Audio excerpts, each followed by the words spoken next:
मैं छवि एक बार फिर से हाजिर हूँ लेकर आपका जानकारियों से भरा कार्यक्रम कृषि दर्शन। इस कार्यक्रम के जरिए हमारी कोशिश होती है कि हम प्राथमिक क्षेत्र से जुड़े तमाम व्यवसायों से जुड़ी नवीनतम जानकारियाँ आपसे साझा कर सकें। कार्यक्रम की आज की कड़ी में भी कुछ ऐसी ही कोशिश करेंगे। हम बातें करेंगे दुधारू पशुओं के डिफरेंट ब्रीड्स के बारे में, साथ ही साथ लेंगे जानकारी फसलों यानी कि सब्जियों की वैज्ञानिक खेती के बारे में भी। डालेंगे नजर अपने पहले सेगमेंट खबरें खेती की पर और फिर बढ़ेंगे इन जानकारियों की तरफ। तो आइए देखते हैं खबरें खेती की। नमस्कार, खबरें खेती की में स्वागत है आपका। खबरों में आगे बढ़ने से पहले सबसे पहले नजर मुख्य कृषि समाचारों पर। बकरी और मुर्गी पालकों को अनुदान उपलब्ध कराएगी सरकार। सर्दी के मौसम में पशुओं का रखे खास ख्याल। और किसानों के लिए बेहद उपयोगी वैक्यूम सीड प्लांटर मशीन। बकरी और मुर्गी पालन करने के लिए किसानों और पशुपालकों को सरकार देगी अनुदान। पिछले दिनों पशुपालन विभाग के कार्यक्रम के दौरान सहायक कुक्कुट पदाधिकारी डॉक्टर मंजुलिका ने बताया कि सीमित भूमि और संसाधनों में भी बकरी और मुर्गी पालन कर आत्मनिर्भर हो सकते हैं। इसके लिए कुछ आवश्यक कागजात उपलब्ध करने होंगे, जिसे तुरंत जांच कर अनुदान की राशि पशुपालकों को मिल जाएगी। तो बकरी पालन में हमारा 20 बकरी का आता है, फिर 40+2 का आता है, 20+1 हुआ, 100+5 हुआ। उसमें हमारे जो भी विभाग की तरफ से है किसानों को अनुदान दिया जाता है और उस योजना को चलाया जाता है। उसके लिए भी कुछ क्राइटेरिया होती है कि उनके पास डॉक्यूमेंट्स फुलफिल होना चाहिए, चाहे उनका पैन कार्ड हो, आधार कार्ड हो, लगान रसीद हो, उनके पास जो भी ज़मीन है उनके नाम की होनी चाहिए। अगर उनके नाम की नहीं है तो इस केसेस में उनको एनओसी प्रोवाइड करना पड़ता है। पशुपालक भाई बहनों, शीत ऋतु का समय आ गया है। ऐसे में आपके गौशाला के आसपास पेड़ पौधे लगे हैं तो उसकी छटाई कर दे, जिससे कि सीधा सूरज की रोशनी गौशाला में प्रवेश कर सके। इससे आपके पशु स्वस्थ रहेंगे। इसके अलावा खिड़कियों पर पर्दा अवश्य लगवाएं ताकि रात्रि के समय सर्द हवा का प्रवेश ना जा सके। अगर आपके खेतों में टमाटर लगे हैं तो बेहतर फसल लेने हेतु पौधों में जल प्रबंधन का विशेष ध्यान रखें। टमाटर के पौधों में समयानुसार और आवश्यकता अनुसार पटवन करें। अधिक या कम पटवन से पौधे के विकास पर प्रतिकूल प्रभाव पड़ सकता है। विशेष जानकारी वरीय वैज्ञानिक डॉक्टर शिवानी से। टमाटर में एक बात जो ध्यान देने वाली होती है वो ये होती है कि इसमें ज़्यादा पानी की ज़रूरत नहीं होती है। अगर टमाटर के खेत में आप ज़्यादा पानी डाल देंगे ये सोचकर कि उसकी बढ़वार अच्छी होगी, तो ये बिल्कुल गलत है, क्योंकि आपको कुछ समय में पौधे हरे भरे नज़र आएंगे, उसकी ग्रोथ भी बहुत अच्छी होगी, बहुत अच्छी बढ़वार होगी, लेकिन इसका सीधा प्रभाव पड़ता है उसकी उपज शक्ति पर। आलू भारत की सबसे महत्वपूर्ण फसल है। देश में लगभग सभी क्षेत्रों में इसकी खेती की जाती है, मगर इसकी खेती में उन्नत या संकर किस्म का सही चुनाव करना एक महत्वपूर्ण विषय है, क्योंकि इस पर फसल की पूरी उपज निर्भर करती है। यदि आप अगेती आलू की खेती कर रहे हैं तो कुफरी नीलकंठ, कुफरी अलंकार, कुफरी पुखराज, कुफरी चंद्रमुखी, कुफरी अशोका, कुफरी जवाहर, कुफरी जवाहर JS 222 और 4486E, कुफरी सतुलज और कुफरी अशोक PJ 376 आदि इसकी कुछ प्रमुख किस्में हैं जिनका प्रयोग आपको काफी लाभ दे सकता है। आलू दुनिया में सबसे ज़्यादा लोकप्रिय और सबसे ज़्यादा प्रयोग की जाने वाली सब्जी है। आलू पूरी दुनिया में उगाया जाता है, लेकिन इसका मूल स्थान दक्षिण अमेरिका में है। भारत में यह 16वीं शताब्दी के आसपास पुर्तगालियों द्वारा लाया गया। आलू पौष्टिक तत्वों से भरपूर होता है। इसका मुख्य पौष्टिक तत्व स्टार्च होता है। इसमें कुछ मात्रा उच्च जैविक मान वाले प्रोटीन की भी होती है। आलू क्षारीय होता है, इसलिए यह शरीर में क्षारों की मात्रा बढ़ाने या उसे बरकरार रखने में बहुत सहायक होता है। इसके उन्नत प्रभेदों का चुनाव क्षेत्र की मिट्टी और जलवायु के अनुरूप किया जाना चाहिए। किसान भाई बहनों, सफलता की कहानियां प्रेरित तो करती ही है, साथ ही एक नए ऊर्जा से लबरेज भी करती है। सफलता की कड़ी में आज हम आपको मिलवाने जा रहे हैं राजापाकर जिला वैशाली के प्रगतिशील और कर्मठ किसान देवेंद्र प्रसाद सिंह से, जो कि जैविक तरीके से धान की खेती करके अच्छा उत्पादन प्राप्त कर रहे हैं। आइए उनसे ही जानते हैं उनकी सफलता की कहानी। हम एक प्रगतिशील किसान के रूप में यहाँ जाने माने जाते हैं। यहाँ धान की परंपरागत खेती को छोड़कर अब लोग श्री विधि की जनरल खेती करने के लिए अब उतारू हो गए हैं। इसलिए परंपरागत खेती में उपज कम होती थी और श्री विधि से खेती करने पर उपज अब 1.5 गुना 2 गुना ज़्यादा हो रहा है। वैक्यूम सीड प्लांटर बीज बोने के लिए एक आधुनिक उपकरण है। यह बीज डालने में बेहद सटीक होता है और बीज को बर्बादी को कम करता है। साथ ही इसकी रखरखाव की जरूरत भी कम होती है। वैक्यूम सीड प्लांटर की मदद से एक साथ 2 अलग अलग तरह की फसलें बोई जा सकती है, जिससे वैक्यूम सीड प्लांटर का इस्तेमाल करने से किसानों को फायदा होता है। वैक्यूम सीड प्लांटर लागत प्रभावी और कुशल विकल्प है। अब जानते हैं क्या है आज का मंडी भाव। आइए जानते हैं पटना अनाज मंडी में अनाजों के ताज़ा भाव इस प्रकार रहे। लोकल गेहूँ 3,500 रुपये प्रति क्विंटल, एमपी गेहूँ 4,300 रुपये प्रति क्विंटल, सोनम चावल 7,000 रुपये प्रति क्विंटल और बासमती चावल 11,000 रुपये प्रति क्विंटल। अब चलते चलते किसान भाइयों देखिए मौसम का पूर्वानुमान। मौसम विभाग से प्राप्त जानकारी के अनुसार कल राजधानी पटना का अधिकतम तापमान 31 डिग्री सेल्सियस एवं न्यूनतम तापमान 18 डिग्री सेल्सियस रहने की संभावना है। उम्मीद करते हैं कि आप इन जानकारियों का पूरा लाभ ले पाएंगे। कार्यक्रम में जानकारियों का सिलसिला भी है बाकी, लेकिन इस छोटे से ब्रेक के बाद, तो बने रहिए हमारे साथ इस कार्यक्रम में।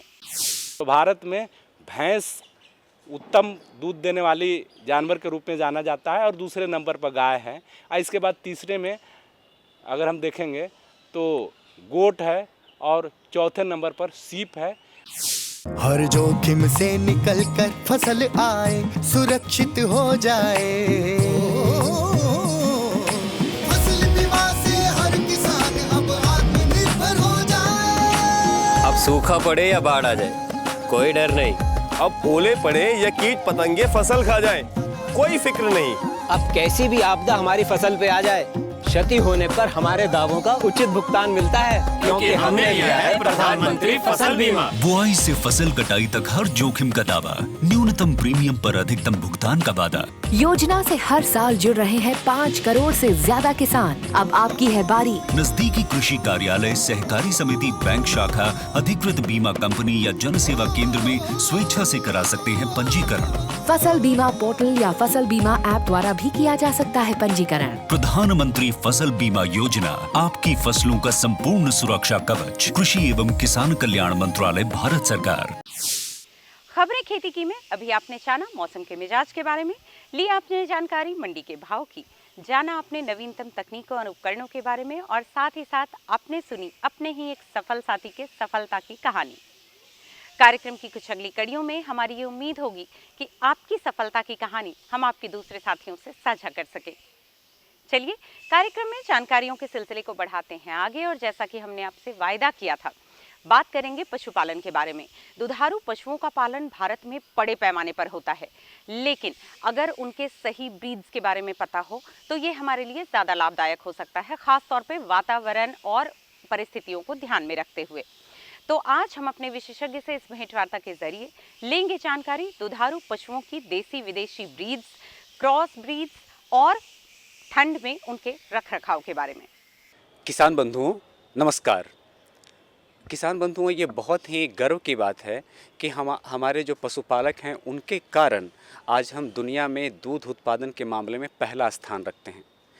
इसको करने के लिए आप चाहे वो देसी नस्ल की गाय का उपयोग करना हो, विदेशी नस्ल की गाय का उपयोग करना हो या संकर किस्म के गाय का उपयोग करना हो, आप तमाम तरह के किस्मों का इस्तेमाल कर रहे हैं, उपयोग कर रहे हैं और दूध के मामले में भारत को आत्मनिर्भर बना रहे हैं। किसान बंधुओं, लेकिन इन सब के बावजूद एक बात देखने में ये आया है कि अभी भी हमारे जो पशुपालक हैं उनके पास सूचनाओं का थोड़ा अभाव रहता है, ख़ास तौर पे पशु पालने के किस तरह इसको पाला जाए। इसके कारण कई बार ऐसा देखा गया है कि पशु बार बार बीमार पड़ जाता है और कई बार तो मृत्यु तक की बात आ जाती है, जिससे उनको बहुत ज़्यादा क्षति भी होती है, आर्थिक क्षति होती है। तो किसान साथियों, इसीलिए आज के कार्यक्रम में हम इस बात पर चर्चा करेंगे कि यदि आप कोई भी, चाहे वो देसी नस्ल की गाय हो, विदेशी नस्ल की गाय हो या संकर किस्म की गाय हो, आप पाल रहे हैं तो उसका किस रूप में आप रख रखाव करें, किस तरह प्रबंधन करें, और शीत ऋतु भी आ रहा है तो इसमें क्या और विशेष तरह की सावधानी आपको बरतनी चाहिए। इन तमाम तरह के प्रश्नों पर आज हम चर्चा करेंगे। हमारी चर्चा को आगे बढ़ाने के लिए आज हमारे साथ हैं डॉक्टर रविकांत निराला, जो बिहार वेटनरी कॉलेज पटना में सहायक प्राध्यापक के तौर पर कार्यरत हैं। डॉक्टर रविकांत सर, आज के कार्यक्रम में आपका बहुत बहुत स्वागत। चूँकि सर हम एक बहुत ही समकालीन और क्या कहें रोज़मर्रा का ये विषय है, हर घर में लोग डेयरी के रूप में या अपने उपयोग के लिए विभिन्न तरह के गायों को पाल रहे हैं। तो सबसे पहले सर मैं आपसे यही जानना चाहता हूँ कि देसी नस्लों में जिसकी गुणवत्ता अच्छी हो, वो कौन सी देसी नस्ल है जिसको हमारे किसान साथियों को पालना चाहिए। किसान भाइयों नमस्कार, बहुत बहुत बढ़िया क्वेश्चंस किए हैं। हम जानते हैं दूध ही अमृत है। दूध का प्रोडक्शन किस एनिमल से लेना चाहिए और कौन एनिमल इम्पोर्टेंट है, ये सबसे महत्वपूर्ण है। आम तौर पे लोग बोलते हैं कि गाय का दूध। हमको जानना चाहिए कि भारत में अभी भी 54% प्रोडक्शन बफलो के मिल्क से होता है और वही यहाँ के लोगों का दूध का डिफरेंट फॉर्म्स में अवेलेबिलिटी दे रहा है। और हमेशा गाय की बात करते हैं, इसलिए दूध की अवेलेबिलिटी की बात अगर करें तो बोलें कि किस किस जानवर से दूध लेते हैं। उसमें बेशक गाय का भी अच्छा कंट्रीब्यूशन है इंडिया में। अगर दुनिया के दृष्टि से देखें तो दुनिया में सबसे ज़्यादा दूध देने वाली कोई एनिमल्स है जिससे दूध लिया जाता है, वो गाय है।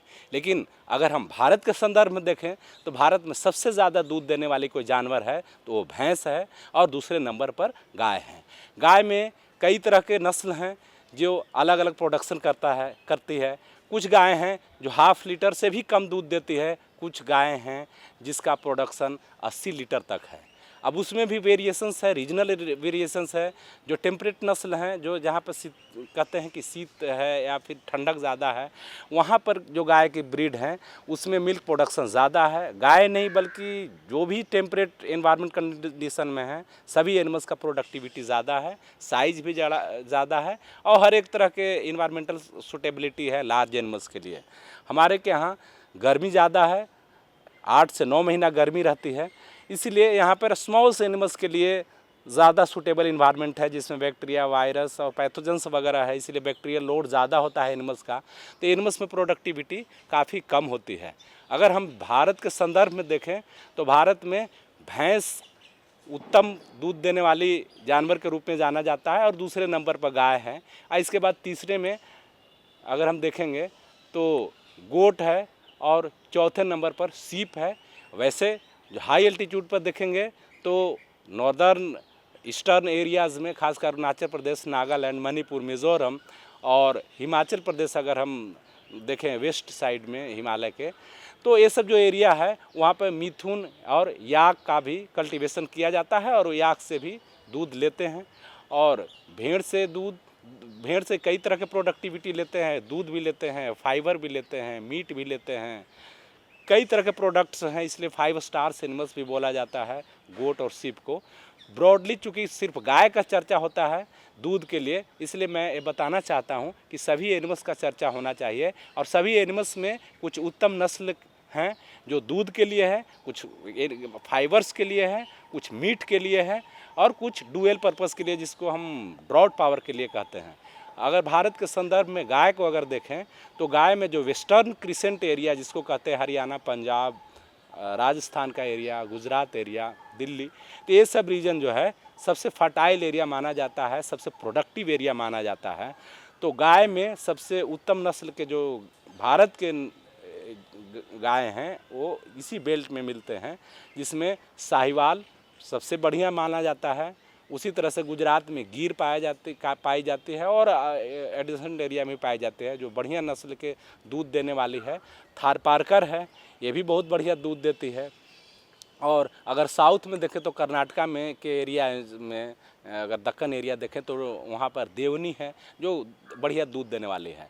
तो गाय का अगर 4-5 नस्ल देखते हैं तो यही वेस्टर्न क्रिसेंट जो है जिसमें दूध देने वाली बढ़िया गाय की नस्ल है। सर, आपने एक बात कहा कि हरियाणा बहुत ही फर्टाइल है इस मामले में। इसी से जुड़ा हुआ एक सवाल है सर कि हरियाणा में मुर्रा जो किस्म की जो भैंस है वो बहुत अच्छे तरीके से वहाँ पाला जाता है। बिहार में इसकी संभावना आप क्या देखते हैं? किसी भी जानवर की प्रोडक्टिविटी अगर देखते हैं तो उसमें हमको पॉइंट ऑफ व्यूज़ देखना चाहिए। इन्वायरमेंटल कंडीशन अगर सिमिलर हो, 95% 90% मिल रहा है तो उस एनिमल्स को कहीं भी ले जाया जा सकता है। अगर कोई एनिमल्स है जिसकी प्रोडक्टिविटी हॉट और ह्यूमिड क्लाइमेटिक कंडीशन में ब्राज़ील में अच्छा है तो बेशक इंडिया में भी उसकी प्रोडक्टिविटी बढ़िया होगी। कि जानवर में प्रोडक्टिविटी कैसे और कहाँ पर पाला जा सकता है। अगर बिहार का क्लाइमेटिक कंडीशन देखेंगे और हरियाणा का क्लाइमेटिक कंडीशन में देखेंगे तो देखते हैं कि ईस्ट से वेस्ट तक में जब जाते हैं, बंगाल से लेकर के बिहार, उत्तर प्रदेश और हरियाणा, दिल्ली तक हम जाते हैं तो देखते क्या है कि टेम्परेचर जो है वो बढ़ता जाता है लेकिन रेनफॉल घटते जाता है। जहाँ 150 सेंटीमीटर के आसपास बंगाल में है, अब वेजिटेशंस भी डिपेंड करता है रेनफॉल पे, तो सभी एनिमल्स का भी प्रोडक्टिविटी डिपेंड करेगा, रियरिंग भी डिपेंड करेगा किस तरह के एनिमल्स का प्रैक्टिसेज होना चाहिए। तो जैसे जैसे ईस्ट से वेस्ट जाएंगे तो रेनफॉल घटते जाता है, लेकिन इतना ज़्यादा नहीं डिफरेंसेस इन्वायरमेंटल कंडीशन में हो कि हरियाणा और बिहार में बहुत ज़्यादा फ़र्क है। इसीलिए थोड़ा है, इसलिए प्रोडक्टिविटी में थोड़ा बहुत अंतर होता है और उसी तरह से ब्रीड्स का भी डेवलपमेंट होता है। लेकिन इतना तो तय है कि जहाँ पे हॉट और ह्यूमिड क्लाइमेटिक कंडीशन है वहाँ पर एनिमल्स का साइज भी कम होता है। और साइज इसलिए छोटा होता है कि चूँकि उसको डिफरेंट पैथोजन से स्ट्रगल करना पड़ता है, इन्वायरमेंटल स्ट्रगल होता है। तो हरियाणा क्लाइमेटिक कंडीशन यहाँ से ज़्यादा सूटेबल है। तो हरियाणा का जो ब्रीड्स हैं वो यहाँ पर कल्टीवेट करने में बहुत ज़्यादा मुश्किल नहीं होगा, थोड़ा मुश्किल होगा लेकिन प्रोडक्शन हम ज़्यादा ले सकते हैं। अब जैसे मान ली कि अगर हम आप मुर्रा की बात करें तो मुर्रा वहाँ भी पाला जाता है, बिहार में भी काफ़ी भैंसें देखिएगा मुर्रा ही है और बहुत सा इसका क्रॉस ब्रीड्स भी है, पता नहीं लगता है। लेकिन प्रोडक्टिविटी अगर देखेंगे तो हरियाणा में वही ज़्यादा होगा, यहाँ कुछ कम होगा, लेकिन बहुत ज़्यादा का फ़र्क नहीं होगा, 2-4-5 लीटर का फ़र्क होगा, लेकिन इतना ही फ़र्क बहुत ज़्यादा होता है। इसलिए हमेशा क्या है कि हम लोग वहाँ से बढ़िया एलिट क्लास के बुल लाते हैं, एलिट क्लास के भैंस लाते हैं और फिर यहाँ पर हम उसको जगह देते हैं, स्पेस देते हैं और उससे हम ब्रीडिंग करवाते हैं और प्रोडक्टिविटी लेते हैं। तो लेकिन यहाँ के लिए सूटेबल है, कोई दिक्कत नहीं है।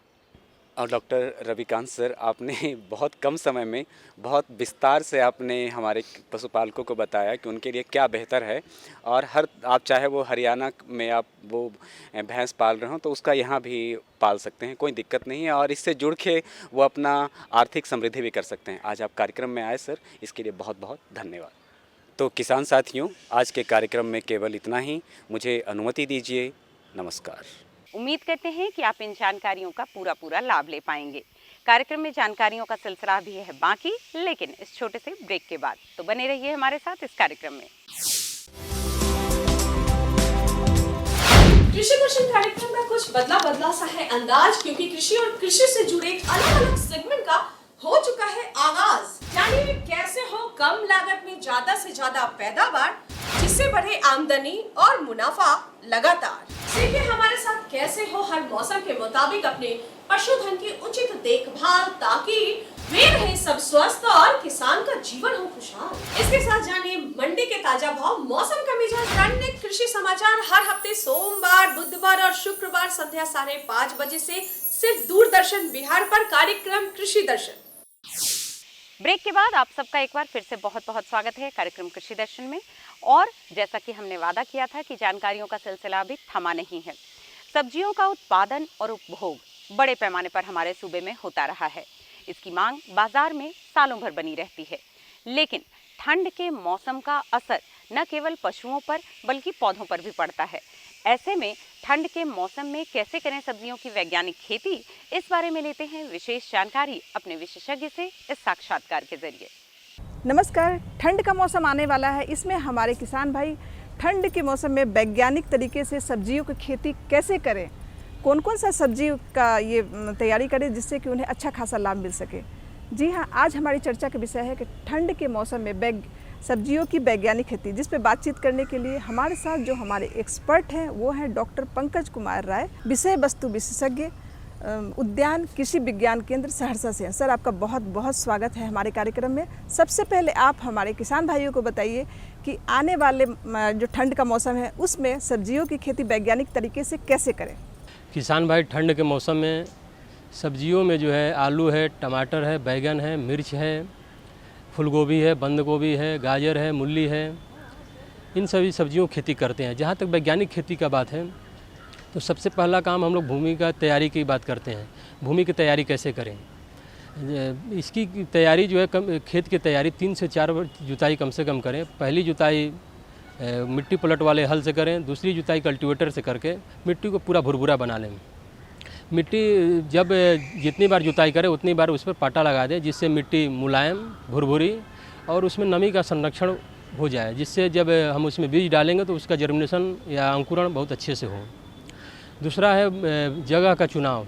इसकी खेती सभी प्रकार की भूमियों में की जा सकती है, लेकिन दोमट या बलुई दोमट मिट्टी जिसमें कार्बनिक पदार्थ की मात्रा ज़्यादा हो, उचित जल निकास की व्यवस्था हो तथा जिसका pH मान 6 से 7 हो, उसमें अच्छे प्रकार से की जा सकती है। और इसमें जहाँ तक बीज उपचार की बात है तो जब किसान भाई अगर बीज खरीद कर लाते हैं, अगर उसमें अगर बीज उपचारित नहीं है तो उसको कार्बेंडाजिम या बाविस्टिन से 2 ग्राम दवा पर किलो बीज के हिसाब से बीज को उपचारित कर लें। फिर इसमें खाद प्रबंधन की बात आती है। जब खाद प्रबंधन की बात आती है तो सबसे पहला चीज़ है कि पहले मिट्टी की परीक्षण करा लें। मिट्टी परीक्षण के बाद ही खाद का प्रबंधन करें। सर, सब्जियों का पौधशाला प्रबंधन कैसे करें। सब्जियों का पौधशाला प्रबंधन एक कला है। इसमें बहुत सारी तकनीकें हैं जिन तकनीकों का प्रयोग करना पड़ता है। जो किसान भाई सफल पौध उत्पादन नहीं कर सकते हैं वो सब्जियों की सफल खेती भी नहीं कर सकते। इसलिए ज़रूरी है कि इसके सब्जियों का पौधशाला प्रबंधन कैसे करें। सबसे बड़ी चीज़ है कि जब आप जब नर्सरी का एरिया जो होगा आपका अलग होगा, उसका चुनाव आपको करना होगा। नर्सरी एरिया कम से कम जो आपका समतल ज़मीन उससे 10 से 15 सेंटीमीटर की ऊंचाई पर होगा। वहाँ पानी का प्रबंध हो, उचित पानी का प्रबंध हो। उस ज़मीन को अच्छी तरह से जुताई करके पहले उसका हम लोग ज़मीन का ट्रीटमेंट करते हैं। इसके लिए फॉर्मेल्डिहाइड एक दवा आती है। इस दवा का 250 ml दवा प्रति वर्ग मीटर के हिसाब से मिला करके उसको काली पॉलीथीन के चादर से ढक करके छोड़ दें, जिससे उसके मिट्टी में जो कीड़े मकोड़े होंगे वो मर जाते हैं। इसके बाद 3 गुणे 1 मीटर की 3 मीटर लंबा और 1 मीटर चौड़ा क्यारी बनाते हैं। उस क्यारी में 100 ग्राम यूरिया, 150 ग्राम DAP और 120 ग्राम पोटास और 10 किलो सड़ी हुई गोबर की खाद मिला करके उसको पूरी अच्छी तरह से तैयार कर लेते हैं। इसके बाद उसमें बीज की बिजाई जब हम करेंगे तो उसमें हम लोग लाइन से बिजाई करेंगे। एक लकड़ी के सहारे उसमें कुंड बनाएंगे, हल्का कुंड 2 से 3 सेंटीमीटर का कुंड बनाएंगे। उसमें बीज को डाल करके उसके बाद सड़ी हुई गोबर की खाद से बीज को ढक देंगे। बीज को ढकने के बाद उसको काली पॉलीथीन से ढक देते हैं। जब 1 से 2 दिन के बाद जब उसमें जर्मिनेशन हो जाए तो किसान भाई उस पॉलीथीन को हटा दें। उसके बाद उसमें सिंचाई करते रहें। और उसमें नर्सरी में एक समस्या आती है पौधे के गलन की। अगर पौधे गलन की समस्या आ रही है तो उसमें डाइथेन M45 दवा का 2 ml दवा पर लीटर के हिसाब से घोल बना करके इसका स्प्रे करेंगे तो नर्सरी का पौधा में रोग नहीं आएगा। सर, ठंड के मौसम में सब्जियों की वैज्ञानिक खेती के बारे में आप हमारे किसान भाइयों को इतनी अच्छी सी जानकारी दी, इसके लिए आपका बहुत बहुत धन्यवाद। धन्यवाद। ऐसी ही और भी जानकारियां आपसे साझा करने की कोशिश रहेगी हमारी कार्यक्रम की कुछ अगली कड़ियों में। तो जुड़े रहिए कार्यक्रम से इसी समय इसी चैनल पर। होगी आपसे फिर मुलाकात कुछ नए विषयों और विशेषज्ञों के साथ। तब तक के लिए रखिए अपना और अपनों का ख्याल और दीजिए इजाजत। नमस्कार। हमारा पता है कृषि दर्शन, कमरा नंबर 203, द्वारा केंद्र निदेशक, दूरदर्शन केंद्र पटना, फ्रेजर रोड, पटना। हमारा ईमेल एड्रेस है director@ddkpatna@gmail.com और kddkpatna@gmail.com।